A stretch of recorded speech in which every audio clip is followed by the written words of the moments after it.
What's up guys, and welcome back to another Pokémon Switch video, and today we are going to be looking at possible region bases, I don't know, for the Pokémon Switch game for the region. So obviously when we get a new generation, we get a new region. We had Kanto, Johto, Hoenn, Sinnoh, Unova, Kalos, Alola, and obviously whichever one comes next. So we're going to be talking about first a review of the regions that have come so far, a outline of what you expect from a region pretty much, and then obviously looking at some candidates basically and talking about whether they fit the bill.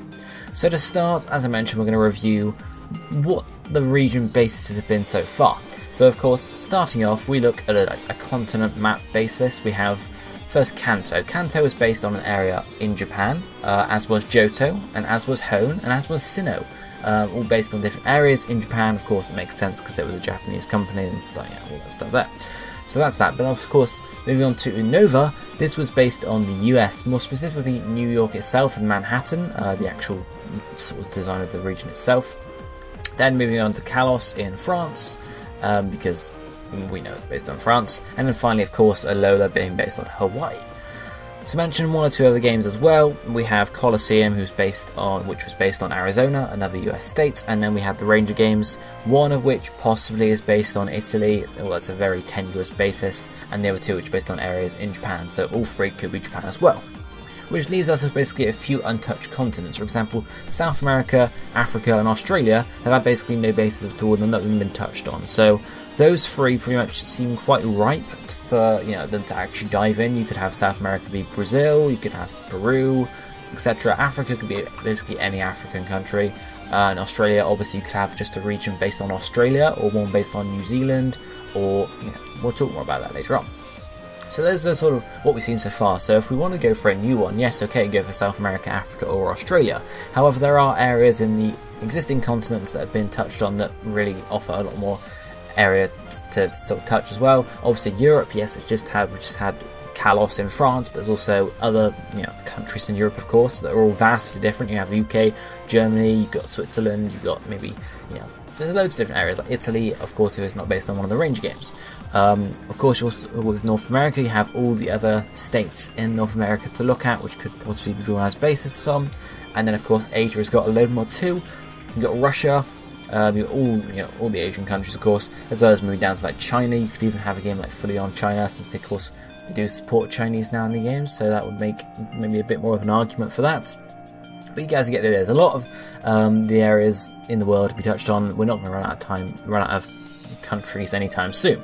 So let's try and distill this down into like a formula, okay? So what I've devised as a formula, or sort of a checklist for what a region should be, or has been so far pretty much, for a Pokemon game, is this. Has to have a mild climate, because of course most Pokemon regions have trees and grass around everywhere. If you don't have grass, then you're going to struggle in a Pokemon game.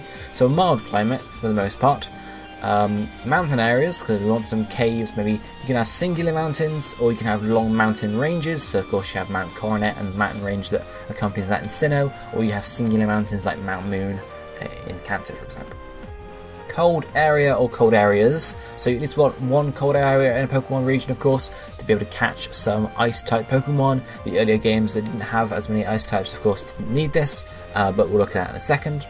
Moving on then, sea areas. You definitely need more than one sea area. Sea or water is, that could be salt water, it could be fresh water as well, but mostly sea is where most of the basis comes from. And then finally a desert area or areas, because again you need some ground type Pokemon, although this isn't as sort of needed because you can have ground type Pokemon in caves. So the desert area just really is there for thematic purposes, rather than like it needs to be there like the cold areas. So how do the existing regions match up against this? Well, starting off with Kanto, we have of course a mild climate, got a lot of trees around, etc. Mountain areas, as I mentioned, we have Mount Moon, we have Cerulean Cave, of course we've got Victory Road, which is fairly mountainous as well, and stuff like that. Cold area is the one thing, or one of the things that Kanto doesn't have, because of course, thinking about it, back in Generation 1 there were like a few ice types, and you could just get them from a certain, I think, trade actually. I don't know where Jinx got caught, but you guys get the idea. Also Cerulean Cave. It wasn't needed. However, of course, thinking about Fire Red Leaf Green, we had the Sevii Isles added, and you had a cold area in there and a cold cave. Sea areas, Kanto's got a decent amount of these. We've got obviously the routes leading to Cinnabar, and then one sort of, not necessarily a sea area, but a land area with plenty of area to surf next to it. The other thing that Kanto lacks, of course, is a desert area. There's not really any deserty area here. Because again, you can have ground types in caves. It's not required, and back then it was just simple, basically. Looking at Johto, Johto is actually exactly the same. You've got a mild climate because it's right next to Kanto. You have mountainous areas. You don't have a cold area. You do have one of the caves. It is like a cold area, but it's not a cold area of the region itself, because in any region, basically, you can have a cold cave, because just have it be like colder, basically. Sea areas, again, Johto's got a few. And the desert area is another thing that Johto lacks, because, again, very similar to Kanto, it wasn't needed at the time because you didn't have that, you had the caves for the ground types. Moving on to the third region, of course, we have Hoenn. Hoenn has a mild climate similar to before. It's got mountainous areas. Again, it doesn't have a cold area. It does have a Shoal Cave, which has some cold Pokemon in it, but it's not really a cold area. There's no snow, for example. Again, it's got sea areas, a lot of sea areas, as you can see, and it's got a desert area this time, the first desert route in a Pokemon game, and something that we'll sort of see carried across in the future. Because we go to Sinnoh, again, Sinnoh has a mild climate, although it is a bit colder when you get to Platinum, although mostly just in the north. It's got plenty of mountainous areas with Mount Coronet, etc. Cold areas, it's got the area to the north around about Snow Point City, as well as the area on top of Mount Coronet, which is often covered in snow, which again allows you to encounter some ice types up there. Sea areas, there are a few sea routes here in Sinnoh, and then desert area, there is one actually. It's on the island off the coast of Sinnoh. I think it's called like the Fight Area or the Fight Zone, something like that. But there is a desert area there. It's not full desert, but it fills the role basically. Moving further to Unova, again, it's a mild climate, you've got plenty of trees. Mountain areas, we've got two of those. Cold area, yes, of course. We don't really have a cold area itself, but with Unova we have seasons, and that sort of occupies the cold area, because during the winter, everything is a cold area, basically. And that allows some ice types to appear, but of course you have areas that are colder than others, particularly around Twist Mountain. Sea areas, you've got a few sea areas in Unova, so that sort of occupies that requirement there. And then desert area, of course, you have the area between Castelia City and then Bassa City with the whole desert and the desert resort, for example. So that's all of that there. Moving further then, of course, to Kalos, you have a mild climate, again, lots of trees, lots of grass. Mountain areas, you've got a few mountains there, a few caves to go through. Cold area, we have a full cold area this time in the northeastern section of the region with obviously just a whole route or two filled with snow, which is pretty cool. Sea areas, you haven't got many in Kalos actually, just one or two, but it's sufficient. And then the desert area, of course, you have the random desert area between Kuraway Town and Lumiose City, almost forgot the names there. So it's a bit of a random desert, but it fits the purpose. And then, of course, the last region we have, of course, is Alola. Now, Alola is the only one not to have a mild climate, because it's based on Hawaii. It's a lot hotter there. It's not quite a tropical climate, but it is a warm or a hot climate. And this shows that we can actually have a game based on a warmer region or a hotter area that we hadn't seen before. Of course, it's definitely viable, so we can see it in the future again.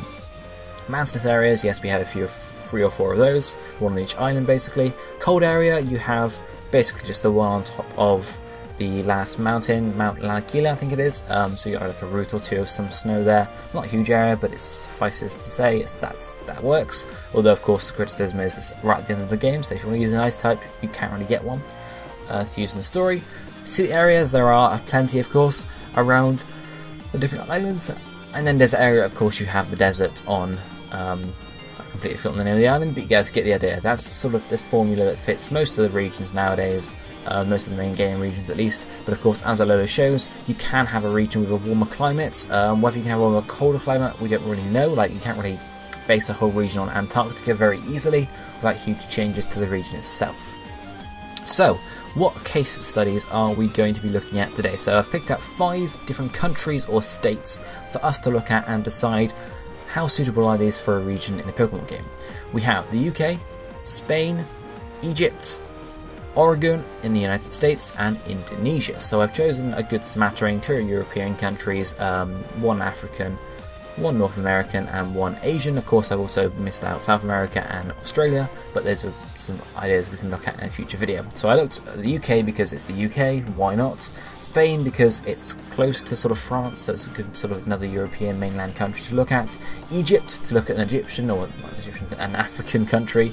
Oregon because I saw someone commented on, I think it was the last video of the series, talking about how Oregon could be a good basis for a region, and obviously I want to talk about that myself as well. And then Indonesia because I feel like that would be an interesting region basis as well. So let's quickly go through and see how they fit up against the criteria. Starting with the UK. Now, of course, the UK has a mild climate, possibly a bit too wet, but that means plenty of rain routes.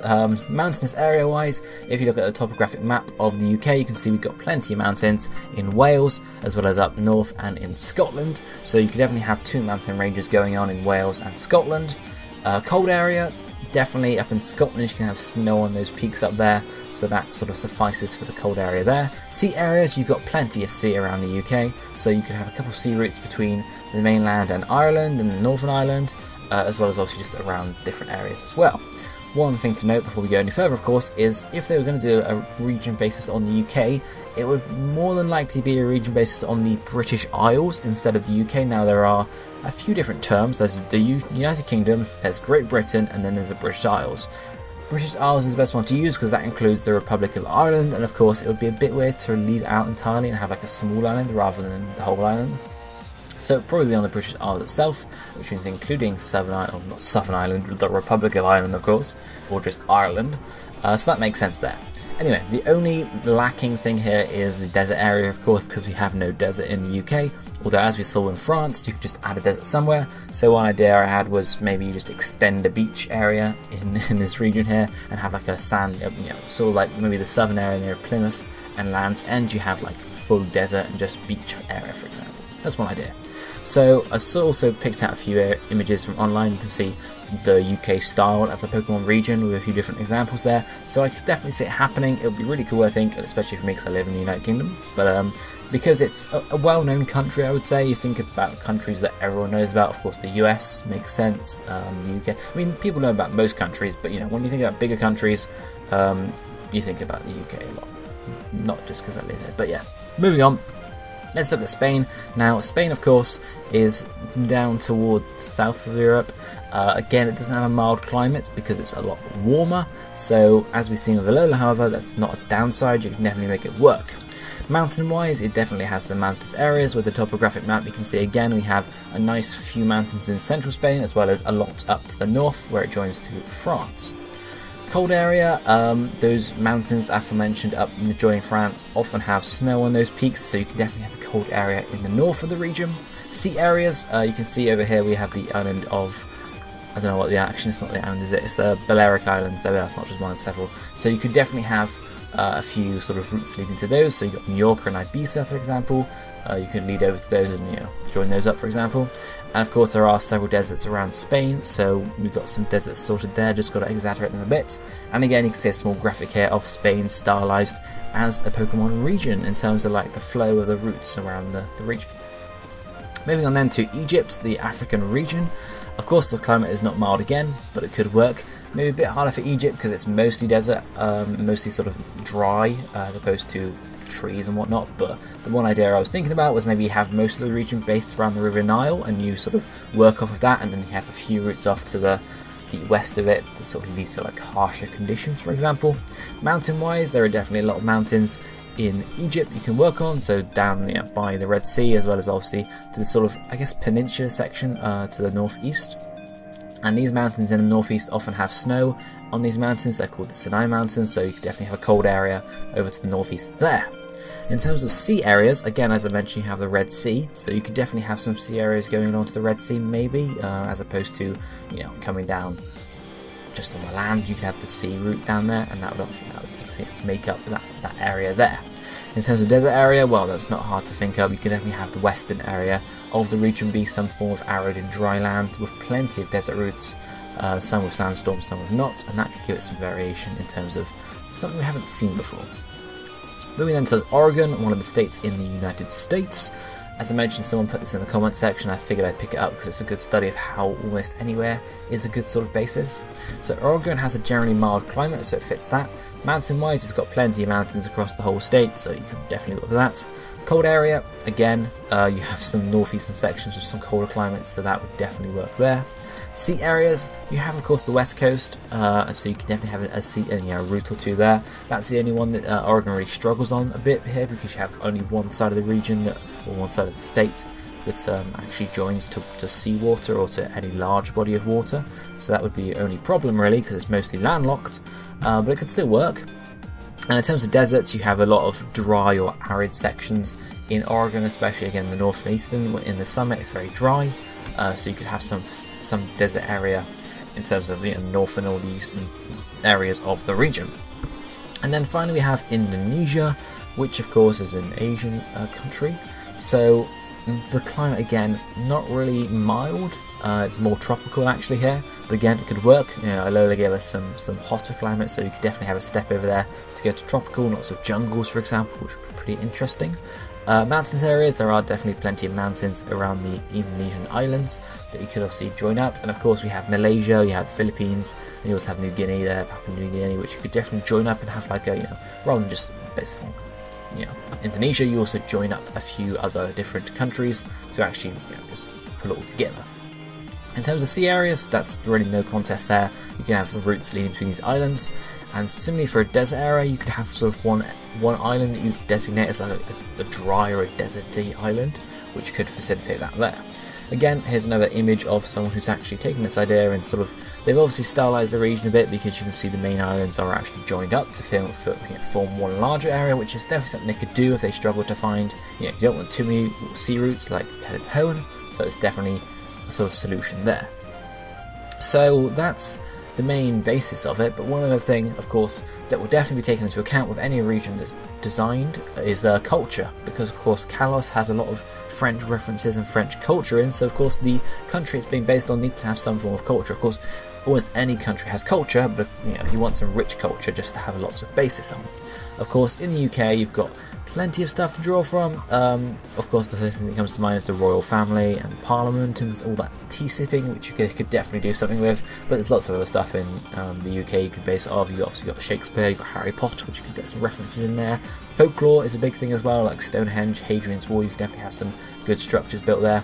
And of course, regional accents are a huge thing in the UK. Of course, I'm sure there are in other countries around the world, but in the UK particularly, you have the Scottish accent, the Welsh accent, the Irish accent. There's loads of different accents. Even inside English accent, you have loads of different dialects.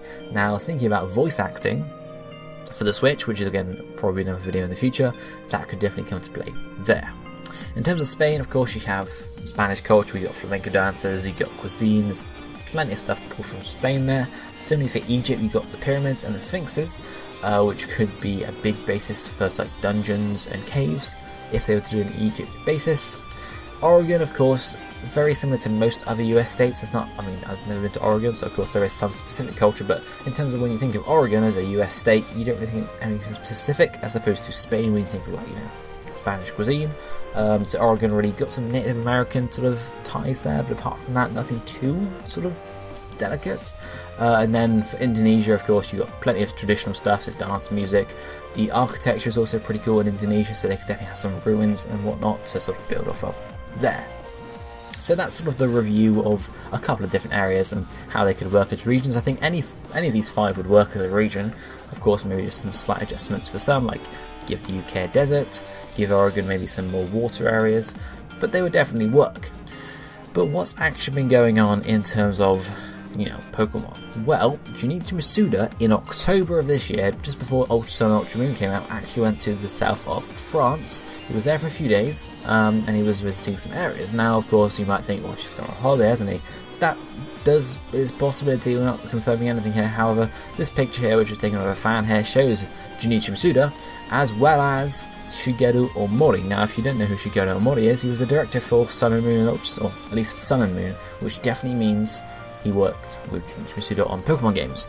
So, of course, they could be going on a little friends holiday to France, definitely, but it could be possible that it's more just a holiday, more of a research trip. We know they've done similar things in the past with France and Hawaii for the 2 other regions, so it's definitely possible. What I've done is I've devised here a little map of all the different places that we know that Junichi Masuda and Shigeru Omori presumably visited over the course of these few days, and you can see they're all in the south of France. We have mostly around central southern France, and then there was Bordeaux where they stayed for a few hours before they ended up going home. So all these locations, if we overlay the Kalos map on top, if you didn't know, Kalos is only based on northern France, and you can see that he leaves a good section of southern France open there, and you can see all of these icons and all these locations are actually south of where we've seen Kalos before, which definitely means you could be having them thinking about what they could be doing for the next region. You could be having them a region, you know, southern Kalos, or a different region south of Kalos to sort of bring it up. Now that would be really interesting because it would allow you to sort of maybe have Pokemon Switch be a dual region game. So similar to Gold and Silver, you go to Johto, then you go back to Kanto and see Kanto again with different formats. Something definitely could happen here with these games if they do this. You could have them do this new region, and then you could go to Kalos again. It would allow them to really treat Kalos the way it should have been treated. Kalos was really shafted as a region. It had loads of potential. You had all the power plants. You had all these other sort of train station areas and mysteries basically that we went over, and it was never touched upon again. It was just left there. There was no Z, there was nothing. Zygarde got shafted in basically all the games. So they could definitely do something here.